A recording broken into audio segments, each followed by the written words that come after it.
As they consumed the last of their pemmican, the tribe had arrived at the site of their next village. This was a hidden place, protected by their ancestors for millennia. In this crater, they had the tools and resources necessary to overcome the maladies of the past, as they built a home and mined for resources necessary in order to forge a new future for themselves. Psych! War is at your doorstep and you can't do anything about it. You're gonna have to fight. And even they're fighting amongst themselves. How crazy. Let's see if we survive. What? What the fuck happened? The Creator protects. The Creator protects us all. The Creator protects. We will use their bodies to clothe ourselves and to build weapons and to eat. The Creator will provide. This I know.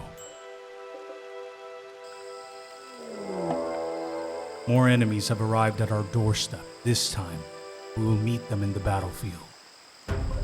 It seems to be only one man, but we will not squander this opportunity to acquire his skin and bones. He will be of use to us. As the villagers skulked through the jungle, this single warrior did not know of the mortal danger he was in. Good. The pitter-patter of the rain numbed the senses of the enemy warrior and allowed the villagers to slowly and stealthily come upon him. The warrior did not know this, but this moment would be the most vibrant compared to the darkness that awaited him. The tribespeople had carved their home from the mountain, planted crops, and built walls. All that they needed was to name a chieftain. Wole was chosen. He was the village drunkard, clearly the only one up to the task. And Wole's first task would be to protect the village once again. The warriors gathered at the entrance of the village, and at that moment they heard screaming and the sounds of flesh being torn asunder. The guys got fucked up by the bugs. It happens all the time. Anyways, we're safe now, so. After the combat, we made friends with a pachyderm, and you have no idea how important this single event will be. After the elephant's arrival, another individual decided to pull up, if you catch my drift.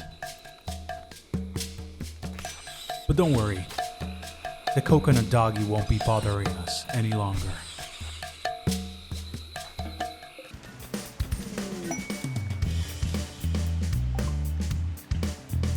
With this event, we are open to explore new areas of the human psyche. This crashed shuttle would provide us not only with meat, but with possible slaves as well. Anyways, from that event, we just took them, shoved them into our old house, and had our leader basically insult them.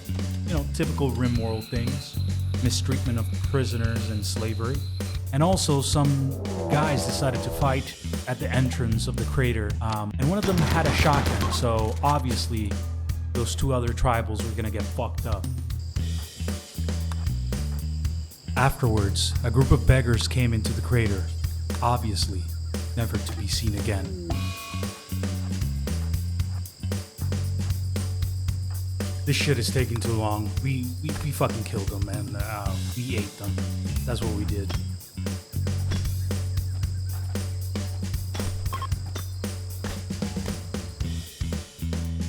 I said we ate them because we were using swords and that shit tears people apart, so most of them died before being turned into slaves, so sorry about that. Next time I'll use hammers or some shit. The father of one of our villagers decided that he wanted to test the brutality and mettle of our warriors, so he arrived at the crater seeking our resolve. The enemy moved quickly towards our village, but thankfully there was a golden rat in the way that bought us just enough time so we could occupy the defensive positions. A single warrior decided to cross the threshold. He was met with an untimely death. And do you guys remember what I told you about the pachyderm that we acquired before? Yeah, this was the part he was gonna play. Very fucking important. He saved us from the raid.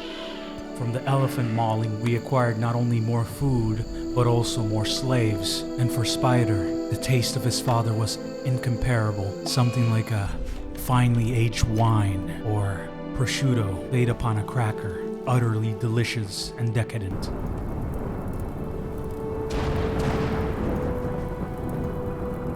Maybe killing and eating your father isn't that good, because just as we did that, everything started to burn. The fires burnt our trees, our crops, our people. And the more you fought it, the more it spread. And you know what? Maybe this is a sign. Maybe we shouldn't eat people. Nah, fuck that. And as the fire spread, it turned the crater and the villagers' world into a literal hellscape. Villagers choking in the smoke and getting scalded by the heat, unable to escape. Animals ran rampant through the crater, burning and screaming and dying. Maybe a miracle could save the village, if only. Yeah, just as I said that, it started to rain. Fucking crazy, right?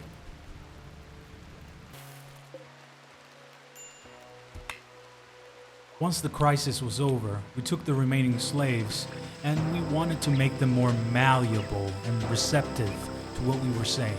So we decided to use our temple to convert some of them.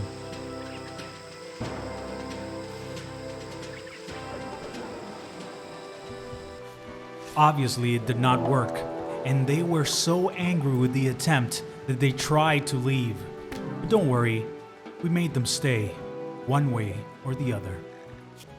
That we made one of the slaves remove the skull of the guy that was trying to escape. After the fires, more motherfuckers decided to show up. But don't worry, we took care of them. They tried surrounding the base, but that didn't work. Our men just shut them down or used swords to cut them up. In the end, it only meant more loot, more food, and more raids. Just like the one that might be coming up here soon.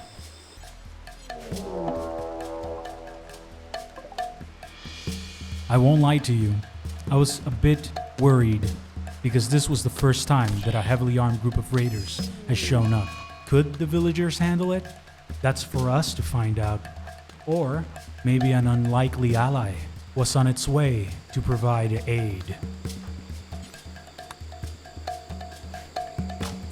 The trek was long, the water was deep, and when the arrows started flying, they were not prepared. The enemy did not know what hit him, and from then on, an unlikely ally protected us. The crater remembers, and the crater protects those that guard it. Yes, the unlikely hero of this story is an emu, but sadly, we betrayed it. We shot it in the back, and we ate it. Like so, that emu enjoyed the same fate as the raiders, to become supplements, food, clothing for our village. He shall not be forgotten.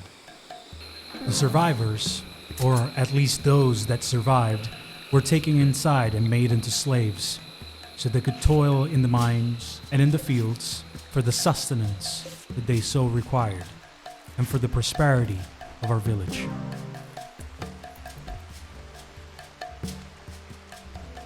Hey guys, Orpo here. Hopefully you enjoyed the video. More to come. Please subscribe and also follow me on the other social media. I don't know how to speak. Thank you. Bye.